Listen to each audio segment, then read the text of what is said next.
Hey y'all, hey, it's Amber. Welcoming you to our weekly time together where we talk about movies. You already know what it is. We're just gonna go over the new releases, what I've been watching, also last week's top 5 box office rankings, and I'll give you the predictions for this coming weekend. Let's go.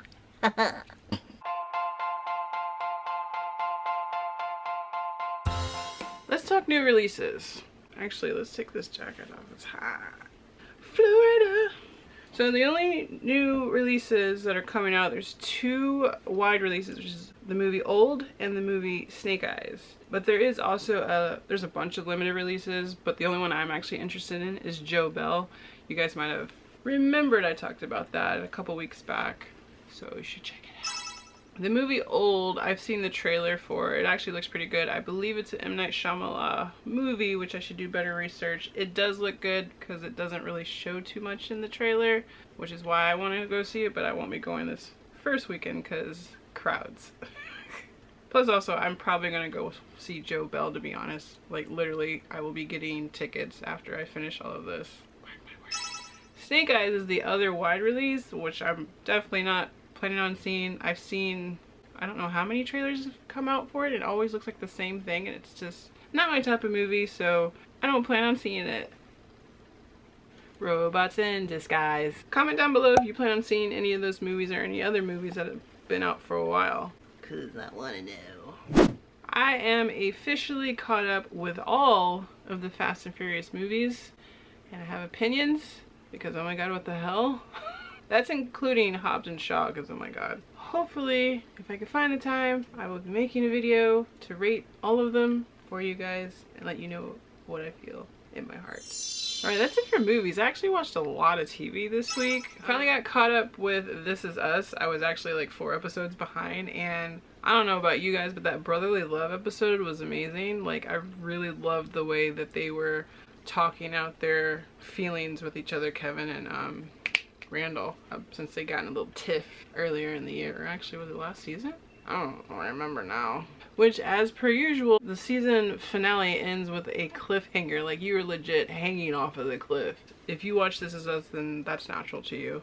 And it just makes it even more, like, nerve-wracking because next season's the last season. So I'm like, ah. Can we say we're all gonna be drowning in tears all next season? Because I know I will. In sad news, Shark Week has ended. And I should have mentioned in last week's video that it usually takes me months to finish all the Shark Week episodes that I've DVR'd. I'm hoping that it's not the case this year, but it usually happens every year. I'll have a handful of shows to watch and it just takes me, well, this year it's, I swear there's like 20 shows I need to watch. God bless DVR. What I have watched so far for Shark Week was the Tiffany Haddish episode and the Jackass on Shark Week episode. I haven't watched anything else, but I'm hoping to change that soon. The Tiffany Haddish episode was really funny because it was them teaching her about shark sex, which just let your imagination go, trying to visualize how ridiculous that was. I was, though, really impressed with how well she was with diving with the sharks, especially the tiger sharks. Slinging around her "she ready" quote here and there. It was just a really entertaining show to watch, and I hope she comes back next year because it was fun. And the Jackass episode, well, Jackass is Jackass. We had Steve-O and Chris, I think it's Pontius? I can never remember his last name.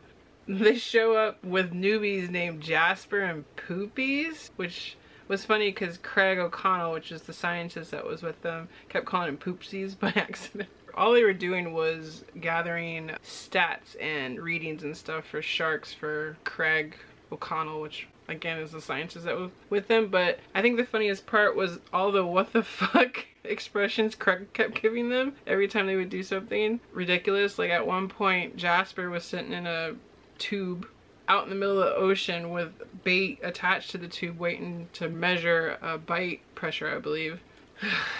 And then of course, as soon as Craig disappears, they pull a stunt with Poopies, who ends up getting bitten.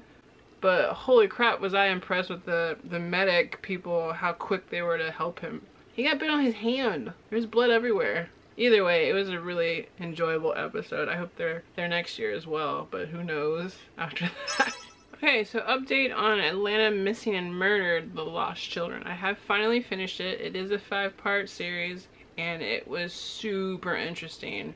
With it concluding, I'm really on the fence about whether or not Wayne Williams had anything to do with the murders of any of the 29 kids, because in the later episodes they bring in more evidence, including 3 other possible murderers, which includes someone in the clan. So if you have HBO Max, you should definitely check it out because it's really interesting. And comment down below if you do check it out and let me know what you think, who did it and whatnot. Do you think Wayne Williams did it? Comment down below, let me know. And finally, yo, we're finally getting to this. Finally, I have finally watched Loki. Bars. Started and finished it within 2 days. I love Tom Hiddleston. The end. Was I the only one that thought that this show was too short? I know it was 6 episodes, but realistically, and it might just be because I binged it instead of having to watch it week to week like everyone else, but it went by way too quick. It was super interesting with the plot and where it went, and also very confusing because I do have blonde moments. So a couple of times I had to like stop and like, wait, what just happened? Tom Hiddleston and Owen Wilson's little bromance is amazing. I love their chemistry together. The acting in it's really good. The visual effects in it are hilarious, and without spoiling anything, just the Lokis in general are amazing. So if you have Disney Plus, you should check it out. If you love Tom Hiddleston, you should check it out. But knowing anyone that does like him or Loki probably has already seen it. They're not late like me, but I really enjoyed it, and I can't wait for season 2 to come hither. But until then, you've been Loki. Loki. Definitely comment down below what you thought of Loki. I personally feel like if you're judging the Disney Plus Marvel shows, I think it was better than Falcon and Winter Soldier, but not better than WandaVision, because WandaVision was phenomenal. Not to say Loki was bad, I'm just saying WandaVision was way up here and Loki was like, eh.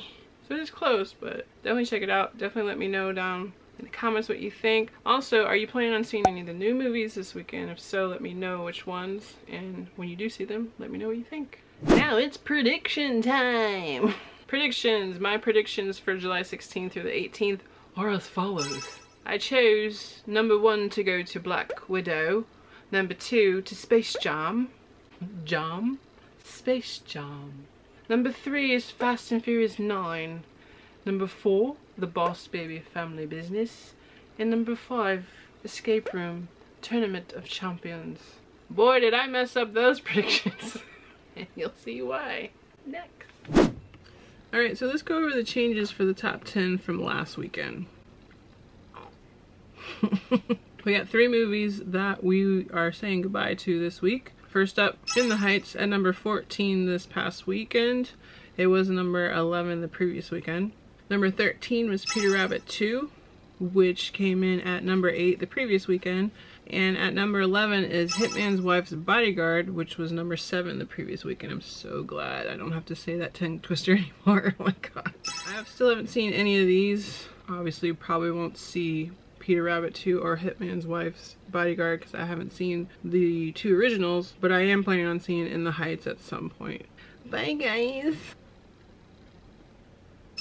Rolling into the top 10 for this last weekend, Pig came in at number 10. Nicolas Cage's new movie that, like I said, don't know if it was limited release or not, which it finally was posted. It was a limited release last weekend, but for its opening weekend, it debuted at number 10, so that's kind of cool. At number 9 is Cruella, which was number 6 the previous weekend, so she finally lost her spot.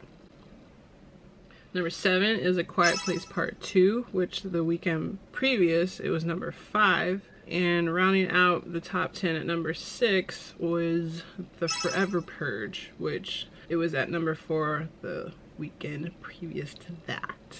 Dun, dun, dun, dun, dun, dun, dun.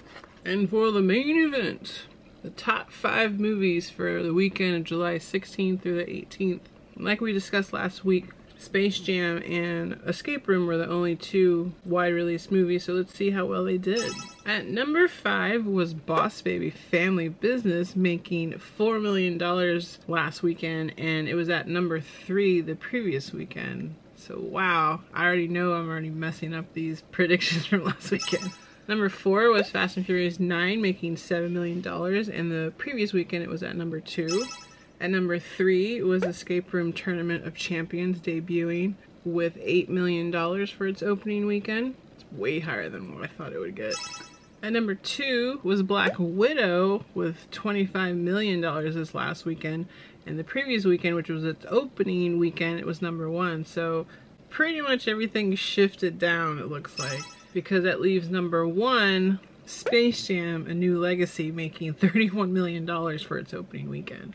I did not predict this, but again, LeBron James has a really big following, so it makes sense. I know a lot of people are making comments about the big drop in money that Black Widow is making its second weekend, but if you look at Fast and Furious, I think it was the same thing. They're not going to stay in the 80s the whole time. I mean, come on guys, COVID's still out there. How did you do in your predictions for July 16th and 18th? Comment down below so we can compare. Now on to the new predictions for this coming weekend, which is July 23rd through the 25th. This is another tough one because again we have Old coming out and Snake Eyes going up against Black Widow, Space Jam, Escape Room, and Fast and Furious 9. So it's like I already have a list, but like looking at it, I'm like, I don't know. Ooh, so plot twist. Patrick just gave me his predictions as well for July 23rd to 25th. So Patrick thinks for the number 1 spot, it's going to be Snake Eyes. He also thinks for number 2, it's going to be Space Jam. For number 3, the movie Old. For number 4, Black Widow. And for the number 5 spot, Fast and Furious 9 for Patrick's predictions.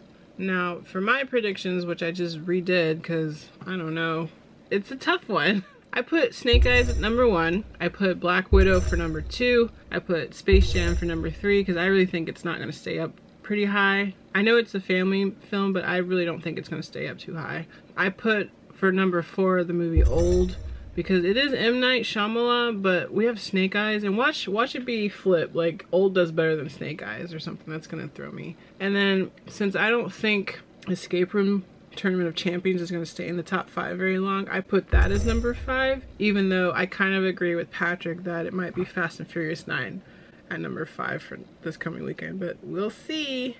I'm going to put both of our predictions down in the comments so you can take a look.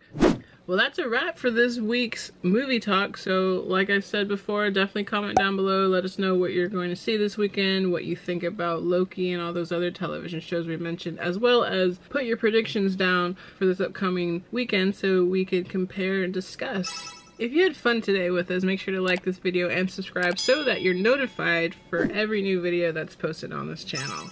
And also make sure to share this video with any other movie lovers that you think would enjoy our weekly movie talks.